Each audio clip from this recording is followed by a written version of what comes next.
ang kina-consider namin ngayon also, aside from this, may nauna din na kina-consider namin.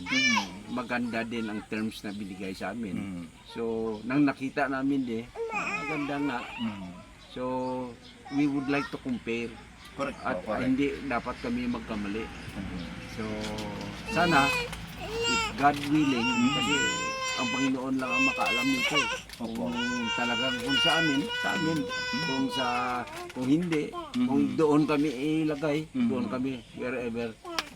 So, Pag-aralan din ninyo. pag-aralin talaga. Pag-aralan muna nyo, ang baway pag-aralan ninyo. Oo. Teka, ang ating best offer ay ganito. Oo.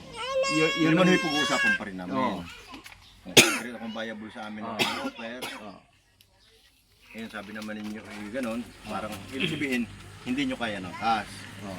Kung kaya mo ng cash, Ito lang. o kung ang inyo, Available. hindi, kung ang cash man ninyong offer ay ganon, at ganon naman sa installment ang inyong kaya, ay kung Pag-usapan. nakapag-decide kayo na ito'y interesado kayo, di inyong Okay. pag-aaralan din namin. Okay. Hindi naman namin kayo pupursahin mag-down dahil nasa stage kayo ng comparison. Decision making talaga eh. Ayaw maintindihan mo. Bawi na pag-isipan nyo mamaya o bukas, sige, magdadaw kami ng kalahati. Ang kalahati ay term, mga ano.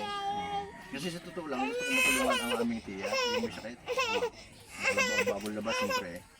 Eh, baka naman mapapakausapang pag nag-down kayo nung pupwede na. Siyempre, are, magpapatayo ang maliit na bahay, are. Siyempre, pag nag-ano, alisin na mga are. Doon sila sa kabilang bahay na yung magpapatayo rin ng maliit. Siguro, yung mga kasapat halimbawa sa... Kasi may anak din na rin yung dalawa, tatlo. Siya na mag-aalaga sa nanay niya. So yun na lang ang natin. Hindi naman malapit naman sa Tony sa ano. Katransaksyon, matagal na kami nagkakilala. Alam niyo kung sino kami. Ang isa lamang assurance namin maibibigay sa inyo dito. Si Pisang Tony at saka ako kami magpisang buo. Ang mother ko at saka tatay niya ay magkapatid. Eh, yung aming mga kapatid na aking amay, puro dito nakatira, kaya very safe ang inyong pupuntahan. I can say, protected kayo sa kung whatever na may problema, narito ho kami.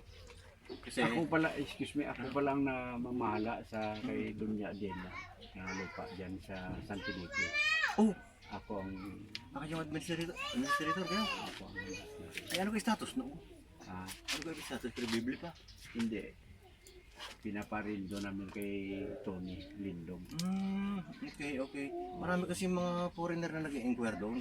Hindi namin in-entertain kasi ako ang nag-entertain dyan. Ay, ano sa palagay ninyo? Pagbibili pa yun? Hindi pa kasi may plano kami doon. Okay. Wala ka pa noon. Yung sa Pilipinas. Sa Felipe ako ang namamahala doon. Ang mga security guard ako doon ang naglagay. Nakakatuwa at kayo eh. So, Ano yun? Tuloy yung ariendo. Pero... tuloy ang ano. So, increase na increase yung every year. Maganda naman si Tony. Sino ang direct ninyo kausap doon, anak? O apo na? Si Tony mismo. Hindi, yung sa may-ari, sa shelter sa may-ari. Sila ang mga nag-entertain. Hindi kayo entertain kung inaan sa akin. Itanong mo kung sakali ibibenta, yung pala dikit kay. Iba. Hindi ako nagbibiro kasi may mga foreigner din sa araw nagpunta sa amin. So, as of now, hindi pinagbinta. Hindi. Kung sakali lang ho, ang bawal gustong ipagbili. At least alam ko kung sino i-offer ko. Nabigyan na naman yata ng mga tenant yung tabi doon. Nabigyan na namin. Nandun na pa ako na ako mismo nagbigay ng titulo doon. Yun, kung sakali lang po, at maganda at buksan nyo. Kasi marami nga nag-aano sa akin ng mga foreign na pagminsan, investor. Pwede yan sa industrial eh. Industrial, yung kagaya ng Lima. Maganda yun eh. Kulang ko lang yata Sa Lipa ako din ang namamahala. Sa Dagatan, sa Sindagatan. 200 hectares naman yun. Doon sa harap ng Malarayo. Ano pa nila yung pera ng pagbinenta? Bigay na lang sa mga... Nabigyan ng mga tinas doon. Kasi ang palisiya is ibigay, ang dapat ibigay sa mga magagawa. So nabigyan sila ng lupa, then cash. Maintenance. May bahay, may lupa, may pira. Papayag naman yun. Na-separate. Siniperate namin talaga. Nalagay ko sa ano. So, sana magkaayos tayo dito at depende sa kanila kasi pag-uusapan nila, decision nila eh. Ako nagtutulong lang. I-relay lang. Yung pag-usapan kasi hindi tayo malayo sa bayan. Oo. Sabi ko nga, kung gusto sa Rosario mamalingke, dito ang daan, diretso na yun, no? Iloilo, San Carlos. Rosario na. Ang labas SM dito, Rosario. kilo-kilo. Ayun. Itong daan ito, Oo, pakanan din eh.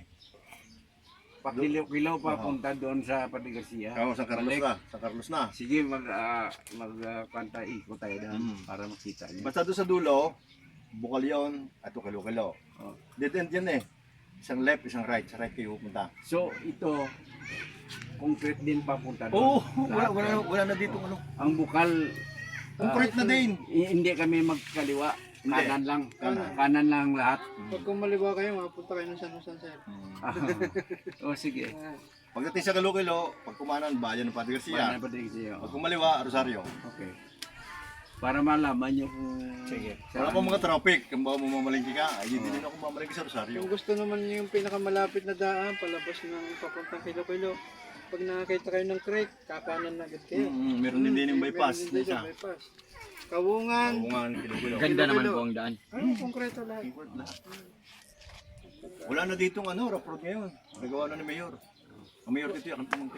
Pag galing ka ng Rosario, kung iiwas ka sa bayan, Ay, o pwede kang dito, dumaan ano dyan. yung Ribera na tagalipasa, Titoris dyan.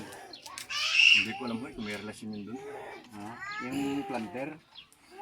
Yung malapit sa amin sa Oo. San Felipe. Oo nga, may Rivera din nga doon, planters eh. Oh, yung kwan doon, ang malapit sa San Felipe mismo. Oo, may Rivera nga doon. Yung sa hindi ba may ilog? Mag-cross sa San Felipe, may ilog doon pakakanan. Yun ang may Ribera yun doon. Bisa nila.